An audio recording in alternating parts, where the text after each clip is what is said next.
ধুর, আবার একটা বান্ধবীর বিয়ে হয়ে গেল। ভাবলাম আসবো না, এত বান্ধবীর বিয়ে খেতে খেতে আমার আর বিয়েটা হচ্ছে না। তাও তো মা জোর করে পাঠিয়ে দিল। এখন আবার কোথায় কোন কুচুটে কাকিমা আছে কে জানে। এখনই দেখে আবার বলবে বিয়ে কর বিয়ে কর, তাহলে লুকিয়ে পড়ি।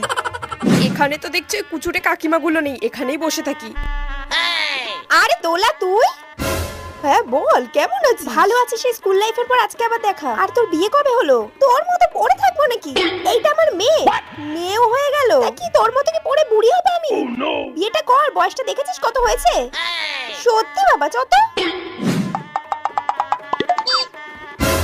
আরে অর্পিতা তুই? হ্যাঁ, কেমন আছিস? ভালো আছি, তুই ভালো আছিস? হ্যাঁ, তোরও বিয়ে হয়ে গেছে? হ্যাঁ, আমি তো 4 বাচ্চার মা। 4 বাচ্চা? হ্যাঁ। কেন তুই বিয়ে করিসনি এখনো? তুই কবে বিয়ে করবি? তুই তো বুড়ি হয়ে গেলি পুরোপুরি। যে যা পারছে আমাকে বলে চলে যাচ্ছে। রিমিকে এবার জিজ্ঞেস করব, ও এত ভালো ছেলে কি করে পটালো। আমিও তাহলে একটা ছেলে পটিয়ে নেব।